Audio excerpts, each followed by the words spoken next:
لیے حدیث میں ہے اذا لم تستحی، جب تجھ میں حیا ہی نہیں ہے، فصنع ما شئت، پھر دائیں ہاتھ پہ نہیں کان میں گھڑی لگا لو. ہاں اور ایک آدمی کو میں نے سمجھایا کہ تسبیحات صرف دائیں ہاتھ سے گنتے ہیں، بائیں ہاتھ سے کوئی تسبیح گنتی اسلام میں نہیں ہے. تو میں نے ایک دن دیکھا بائیں ہاتھے سے چھپا کے اس سے گر رہا ہے. میں نے کہا کیوں ایسا کر رہا، مت کرو. دل نہیں مانتا. میں نے کہا دل کیا کرے کہ الٹے ہاتھ سے گراؤ، تیرا دل بھی تیرے جیسے پلید ہے، مومن تو ہے ہی نہیں. جیسے تو ہے، جیسے گدھا ایسا گدھے والا. تیرا دل تو تیرے جیسے ہوگا، تیرا دل کوئی مولانا انور شاہ کا دل تو نہیں ہو سکتا. تو میں نے کہا اب ایک بات بتا دو، غیرت کا تقاضا ہے کہ جب بائیں ہاتھ پورا ہو جائے نا تو ٹانگوں سے گرنے شروع کر. تو کہنے لگے تو بہت بے ادبی ہے. میں نے کہا واہ، بائیں ہاتھ سے تسبیح گننا، بائیں ہاتھ سے قرآن پڑھنا، بائیں ہاتھ سے کھانا کھانا، یہ سب بے حیائی بے شرمی نہیں، بغیر عذر کے چیز تو ایک ہی.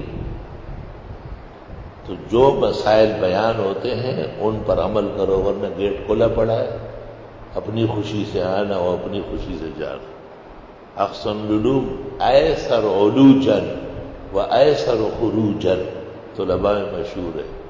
آمد بھی مبارک، تیرا جانا بھی مبارک. ہم تم سے کون سا فیس لے رہے؟ تیرے سر پر ہم مولوی نہیں ہیں، ہم پہلے سے مسلم مولوی ہیں. تیرے جیسے بہت آئے اور گئے. یہ پنجاب اور پنجاب کے ٹرک اور بسوں پہ لکھا ہوتا ہے نا، کیا لکھا ہوتا ہے؟ خوشی نالا خوشی، کیا خیر نالا تے خیر نال جا. ہاں خیر نالا خیر نال جا. تو آ بھی گیا، تو چل بھی چلا جا. تیرے جیسے بہت آئے گئے. پھر بھی احسن العلوم قیامت تک باغ و بہار رہے گا انشاءاللہ. توبہ، ترک عمل کتنا بڑا جرم ہے، کتنی تکلیف پہنچتی ہے آدمی. استغفر اللہ واتوب الیہ.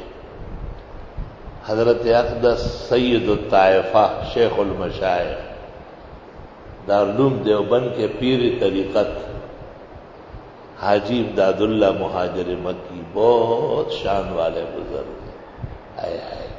حضرت گنگوئی، حضرت نانوتوی، حضرت شیخ الہند، حکیم الامت، سب ان کے خلفاء ہیں. حاجی صاحب شجر طوبیٰ ہے، اس کی ٹہنیاں ہر جگہ نظر آتی. تو ان کے کسی مرید یا خلیفے کے متعلق مشہور ہوا کہ بہت اچھا درس دیتے ہیں اور بہت فیض ہے ان کا. تو کسی دن حاجی صاحب موڈ میں تھے، حاجی امداد اللہ مہاجر مکی. تو حضرت صاحب نے کہا چلو ہم دیکھتے ہیں. سنا ہے بولے تو گویا کہ پھول جھڑتے، یہ بات ہے تو چلو ہم بھی آ کے دیکھتے ہیں. حضرت تشریف لے آئے. وہ واقعی درس تو بہت زبردست دے رہا تھا، لیکن یہ سیاسی مولویوں کی طرح الٹا ہاتھ چلا رہا تھا، الٹا ہاتھ. ان سے خدا راضی نہیں ہے نا، تو ان کے کام الٹے ہوتے ہیں. حاجی صاحب نے دیکھ کے تو پسینے آنے لگے اور بار بار کہا کہ ہمارے درس میں اتنا کمال کہاں ہے کہ کوئی انسان بنے. کہا دائیں ہاتھ ہے اور بائیں اٹھا رہا ہے بار بار. کوئی سنت جانے تو اس کو دکھ ہو نا، جو سنت ہی نہیں سمجھتا اس کو کیا دکھ ہے؟ وہ تو دائیں اور بائیں ایک سمجھتا ہے عیسائیوں کی طرح. وہ ایک مولوی نے مجھے کہا کہ دونوں میرے ہاتھ ہیں. میں نے کہا وہ نیچے والے بھی تیرے ہیں، کسی دن ایک نوالا وہاں بھی دے دو. ہاتھ تیرے ہیں اور سلطنت محمد مصطفیٰ احمد مجتبیٰ کی.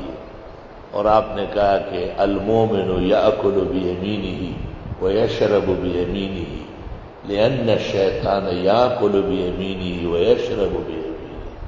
توبہ توبہ توبہ. اللہم صل وسلم علی النبی وعلی آلہ واصحابہ وبارک وصل وسلم علیہ.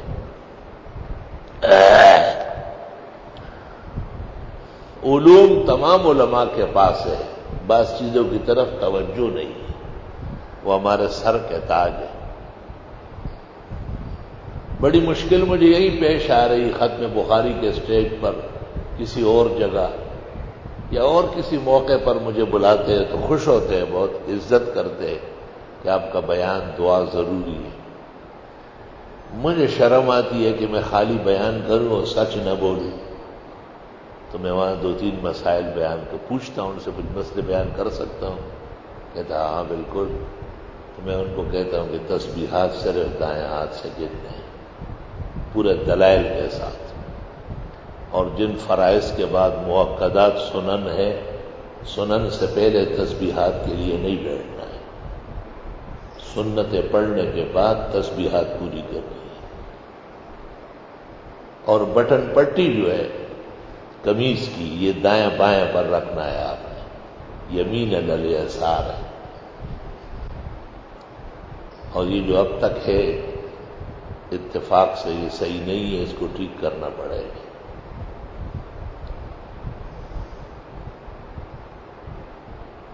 تو ایک جگہ میرا درس ہوا، مختلف لوگ ہوتے ہیں، ایک آدمی دوسرے کو کہتے ہیں ملیانو دس حکم دی تیرے کمیز چلم میں ہوتی آپ کراچائی نے بلا رہا گا لگا ورتا چل گئی میں دیتے پرتوک تڑو لو چلنے اور دی کمیز پہ سے تڑی۔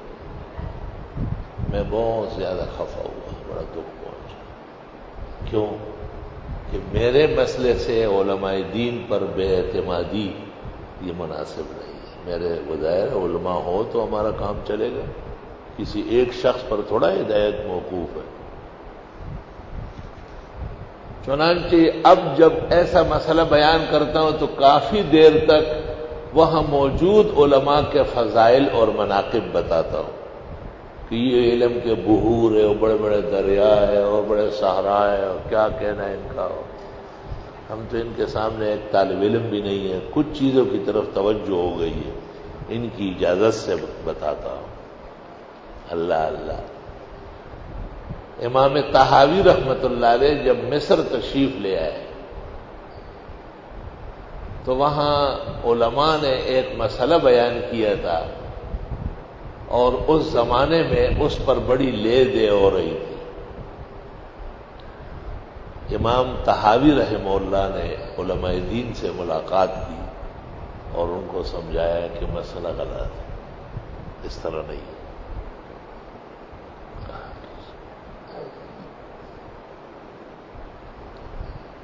بادشاہ مصر کو پتہ چلا، وہ بہت خوش ہوا، اتفاق سے جو مسئلہ امام طحاوی نے سمجھایا بادشاہ اس موقف پر گئے،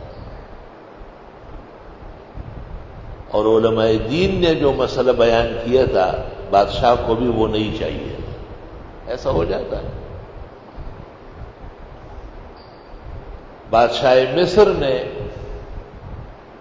ایک سٹیج سجایا اور اس پر خود بیٹھ گئے اور امام طحاوی کو ساتھ بٹھایا، اور باقی شہر بھر کے علماء کو کہا نیچے بیٹھو نیچے بیٹھو، مسئلے تمہیں آتے نہیں ہیں، اوپر کیوں بیٹھتے؟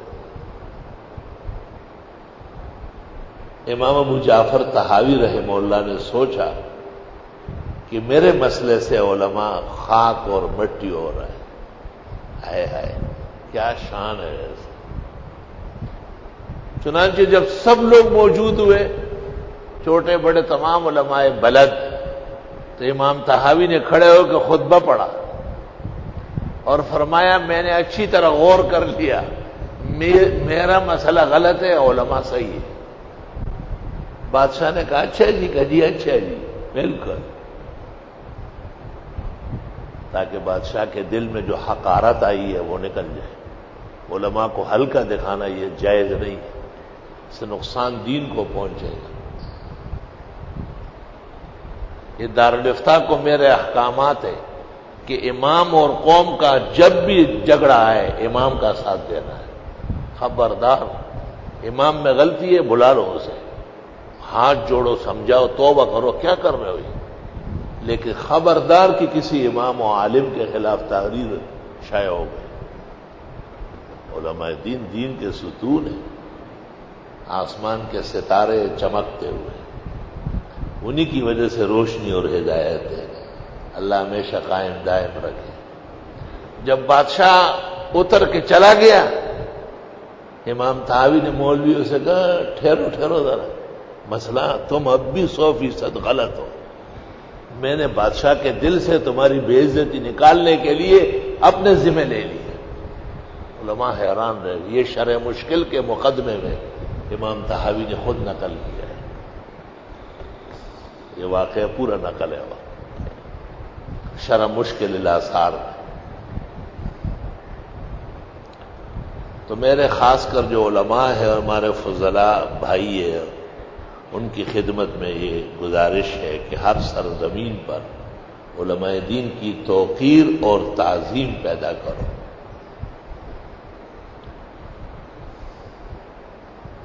کراچی میں علماء جمع ہوئے اور وہ نام نہاد اسلامی بینک کو غلط کہا۔ ایشیا کے مقتدر ادارہ بنوری ٹاؤن نے اس پہ کتاب لکھی، اور اس وقت کے علماء حق کے سرخیل مولانا سلیم اللہ خان صاحب کی صدارت تھی، انہوں نے سب کو بلایا تھا۔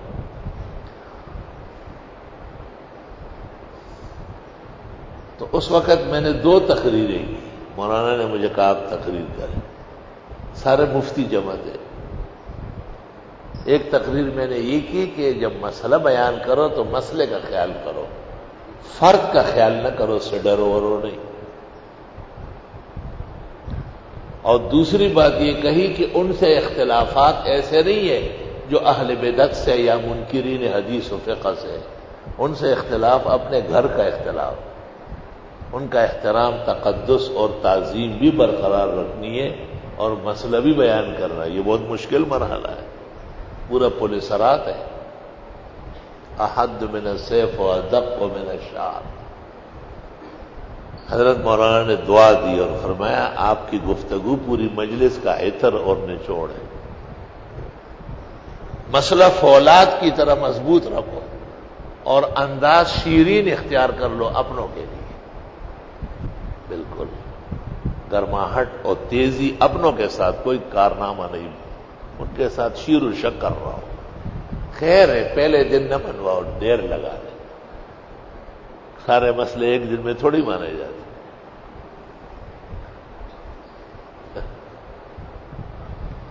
لا الہ الا اللہ استغفر اللہ واتوب الیہ۔ یہاں ایک مولوی صاحب آئے، بہت پہلے کے پڑے ہوئے ہیں، وہ کہاں ہے یار مولوی ضروری صاحب؟ کہاں؟ جی میں نے کہا یہ حاضر۔ اچھا تم ہو؟ او یار خدا کے لیے خدا کا خوف کرو، یہ نئے نئے مسئلے نہیں نکالو۔ میں بیٹھ گیا، میں نے کہا جو نیا مسئلہ ہے اور پہلے سے ہے وہ تو ماننا پڑے گا، اور نیا میں نے نکالا ہے اس کی کوئی حیثیت نہیں۔ ہاں نا یار تم نے خلیفہ چھوڑے ہوئے، وہ ادھر سے کہتے ہیں شلوار اوپر کرو، ادھر سے آئے کہتے ہیں قمیض سے ہی کرو۔ میں نے کہا شلوار کا کیا کہا ہے؟ کہا پانچے اوپر کرو۔ میں نے کہا تو آپ نے نہیں اوپر کرنا ہے، یہ نیا مسئلہ ہے۔ میں نے بخاری شریف اٹھائی، کتاب اللباس میں وہ روایت دکھائی جس میں ہے کہ ایک شخص کو منع کیا جاتا تھا کہ شلوار اوپر کرو، وہ نہیں مانتا تھا، فخسف به الارض، زمین میں دھنس گیا، فهو يتجلجل الى يوم۔ میں نے کہا یہ دیکھو بخاری شریف، آپ نے تو حضرت بنوری سے پڑھی، کس طرح پڑھی؟ اور ابو داؤد میں نے منگوایا کہ تو وہاں بھی کتاب اللباس میں ہے کہ جس آدمی نے نماز پڑھی اور آپ نے اس سے وضو اور نماز 2-3 مرتبہ پڑھوایا اور اس کو اخیر میں کہا قد صلیت ولکن اسبلت ازارک، نماز تو آپ نے پہلے بھی پڑھی لیکن آپ کی شلوار یا دھوتی نیچے لٹکی ہوئی تھی۔ وَإِنَّ اللَّهَ تَعَالَى لَا يَقْبَلُ صَلَاةَ مُسْبِلِ الْإِزَارِ۔ ترمذی شریف، بخاری، دونوں حضرت بنوری سے آپ نے پڑھی، ابو داؤد، روئے زمین کے بڑے استاد مولانا فضل محمد صاحب سوات والے جو استاد الاساتذہ تھے، ان سے پڑھی تھی۔ میں نے کہا حضرت میرے خلفاء نے نئی باتیں نہیں کہی، نئی باتیں کرنی بھی نہیں، کہتا ابھی نئی بات آ گئی کہ قمیص کی بٹن پٹی. ہاں میں نے کہا آئی دیر سے، مسئلہ پہلے کا ہے. اچھا پہلے کا ہے؟ میں نے کہا ناظم صاحب کو میں نے کہا ہدایہ اول لے آؤ. وہ ہدایہ اول لے آئے. پوچھا کون سی جگہ؟ میں نے کہا فصل فی التکفین، جنائز میں نکالو، مردے کو کفنانا. کہا اس میں کیا دکھا رہا ہے؟ میں نے کہا اس میں آپ کو کفن دکھا رہا ہوں، خدا کا خوف ہو جائے اور صحیح ہو جائے. تو صاحب ہدایہ لکھتے ہیں کہ پہلے کفن کا بایاں کپڑا لپیٹے، لیفوق علیہ الیمنا، تاکہ دائیں اوپر آ جائے.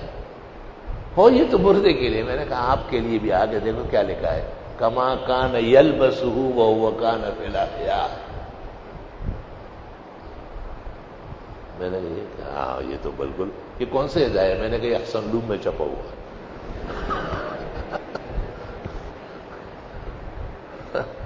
اچھا یہ تو میں پڑھا رہا ہوں. میں نے کہا پڑھاتے رہو، کیا فرق پڑے گا.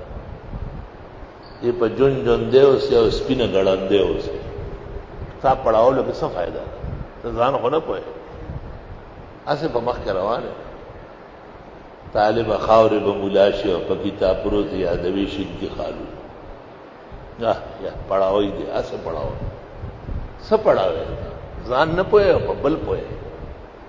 میں نے کہا یہ ہدایت کی شرح معلوم ہے 244 مجھے معلوم ہے. جو دنیا میں سب سے کم علم کا آدمی ہے وہ میں ہوں. 244 ابھی گن کے دکھاتا ہوں ہدایت کا شروع.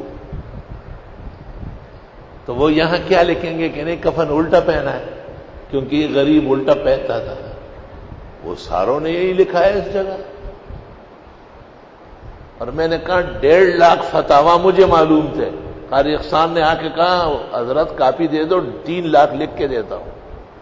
لے بھیا، العلم للرحمن جل جلالہ. میرا اندازہ تھا کہ ہمارے فتاوائے حنفیہ 1.5 لاکھ ہے.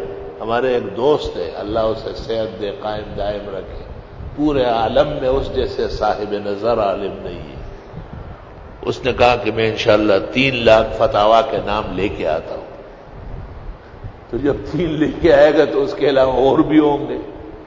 دنیا بھری پڑی ہے علماء احناف کی خدمات سے. ان تمام میں یہی لکھا ہوا ہے کہ بٹن پٹی، قمیص کی، واسکٹ کی، صدری کی، شیروانی کی، آبا کی، جبے کی، دائیں بائیں پر. اب دیکھو یہ میرا جبہ ہے تو یہ طریقہ ہے نا. اب میں اس طرح کرتا ہوں، یہ بد نظمی اور بدخلقی ہے کہ میں بایاں اوپر کیوں بایاں اوپر لا رہا ہے. یہ مشکل کام ہے جو اسلامی طریقہ. قمیص بھی آپ کی ہے، واسکٹ بھی آپ کی ہے، صدری بھی آپ کی ہے، کوٹ بھی آپ کا ہے، شیروانی بھی آبا و جبت. جب آپ مسلمان ہیں تو آپ کے کپڑے بھی اسلامی ہونا چاہیے. اس کو غیر مسلم کیسے رہنے دیتے ہو؟ شرم اور ڈوب مرنے کا مقام ہے کہ آپ کے جسم پر اسلام کے خلاف کپڑا ہو.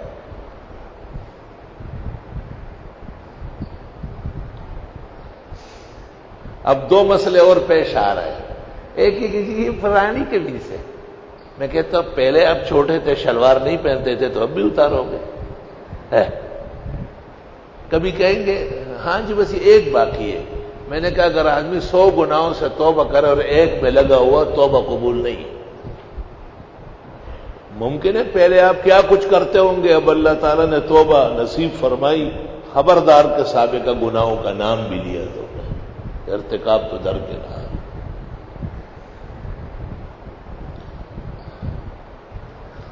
تو ایک دن خیال ہوا کہ کہیں اس میں تیری طبعی تندی شامل تو نہیں ہے. مزاج قدرے وہ ہے نا تیز ہے تو بہت ٹھنڈے دل سے سوچنے لگا. تو ایک آیت پر نظر پڑ گئی، بہت خوشی ہوئی، بے انتہا اللہ کا شکر ادا کیا. ربنا لا تزغ قلوبنا بعد اذ ہدیتنا. خدایا ہمارے دل ٹیڑے نہ فرما جبکہ آپ نے ہمیں ہدایت دی. ہدایت کہتے ہیں صحیح مسئلے کو، سنت کو کہتے ہیں. یعنی جب ایک دفعہ یہ بات ہمارے علم میں اور سمجھ میں آئی کہ یہ طریقہ ہے تو واپس الٹی قمیص پہننے نہ دے. اور اگر پہننے لگے پھر بھی تو زیغ القلب میں مبتلا ہو جاؤ گے. زیغ القلب دل ٹیڑھا ہونا. آپ دل ڈاکٹر سے پوچھے ذرا. ایک مرض ایسا ہے کہ یہ دل جو ہے بقدرت الہی چولہے پر پڑا ہوا ہے. انغریبہ نے پروت جوخت انغرے. میں نے پوچھا یہ کیوں ٹھیک نہیں ہوا؟ کہتا وہ دل نیچے گر گیا. او ایسا خوفزدہ ہوا. میں نے کہا یہی تو زہر ہے. زاغ یزیغ. توبہ. زیغ القلب. ربنا لا تزغ قلوبنا. خدایا ہمارے دلوں کو صحیح مسئلے سے نہ ہٹا. بعد اذ ہدیتنا. جبکہ آپ نے ہمیں ہدایت نصیب فرمائی. ہمیں سنت اور صحیح مسئلے کی روشنی نصیب فرمائی.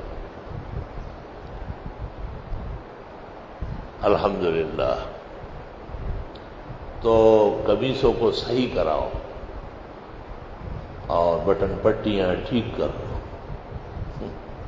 آہستہ آہستہ سدھرتے جاؤ. دینی علماء اور طلباء وہ تو ہمارا سرمایہ ہے. الحمدللہ گلشن میں ایسے درزی موجود ہے جو اسی قمیص کو ٹھیک کریں گے پتہ بھی نہیں چلے گا. ایسے ماہرین آئے. اللہ اکبر. تو ایک درزی نے بینر لگایا کہ صرف وہ کپڑے سیے جائیں گے جن میں بٹن پٹی سنت کے مطابق دائیں بائیں پر ہو. جو اس سے متفق نہیں وہ مجھ سے کام نہ کرائے. بینر لگا ہوا ہے. میں نے جمعے میں اس کو دعائیں دی اور 10 سیٹ آئے آگے. ان سے کہا ان کو کہو کتنا کام چاہیے. 10,000 ہزار جوڑے اس سے سلواتے ہیں. اس نے کہا میرے پاس آپ کے مسئلے سن کر جو قمیصیں آئی ہے وہ سال میں پورے نہیں ہو رہا ہے. اتنے زیادہ آئے. الحمدللہ.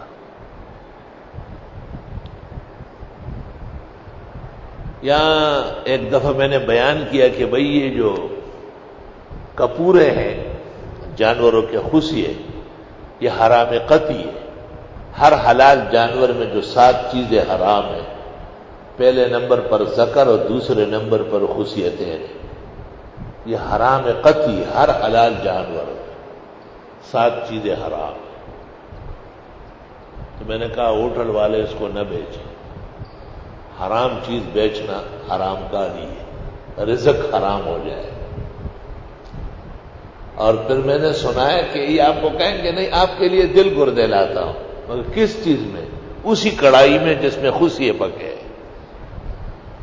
تو اس کڑائی کو 7 مرتبہ دھونا ہے اور 8ویں مرتبہ مٹی سے مانجنا ہے یا آگ سے دھونا ہے. اور اسی میں لے کر کے آئے. میں نے کہا جیسے پیشاب کی بوتل میں کوئی زمزم لے آیا تو وہ پینے کا قابل تھوڑا ہی. توہین کی ہے اسے.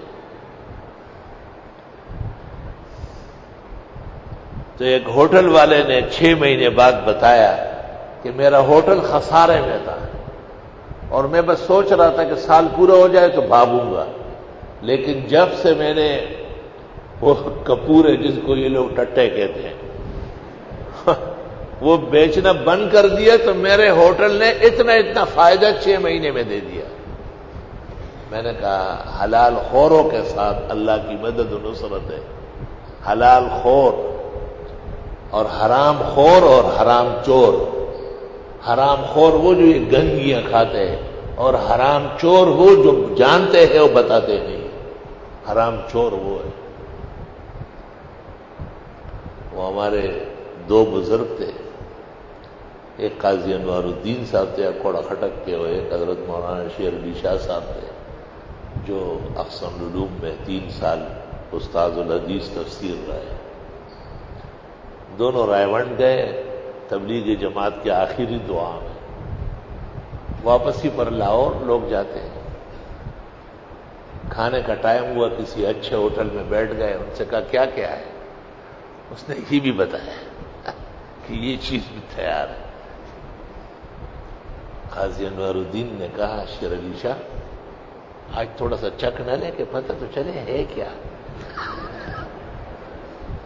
هغه ورته ډېره ضروري ته خو قاضي تا ته خوړل پکار دي ځکه چې ته خلکو ته بخورئ سړي ته خو پته ولګي علم پہ راوستل پکار دي منگوا لیا جب منگوا لیا تو شیر علی شاہ نے کہا یاره زما خو دا خوله پخه ده زه خوړی نه شم لکه ما ته ماسته راړه گورا چل ول تو میرے تو منہ میں چھالے پڑے ہوئے میں دہی کھا لوں گا رڈے دکھی پکشی حسو کو خلم پخا خوڑے نہ شما اسم دلاور پسالن کی مرچا کے زیادی کئی سے خپدوار لا ساغا او پڑے شیر نشا خون خو ډیرو کو خود بیا به نو خرو ٹھیک دی چا کوڑا خټک تورسي رس خبره کوله غلې کینا ځان تقاضی اوس زما مخ کې خټه خوړې کچھ خبره به کوله قاضي صاحب خسړې ده کچھ موقع ته ملاوي کې خټي پوری قاضي صاحب ما تخپل وی کوړي نه وښکو ته تیار شو ما د مې دا کله پرې دمړ احتیاط ضروری ہے بہت دا قاضي ده چې لاور ته لرشي په فوټو راوړ کړي لا الہ الا اللہ اللہ تعالی ہر دونوں بزرگوں کو جنت نصیب فرمائے ان کی اور ہماری لغزشات بشریات معاف فرمائے اللہ اللہ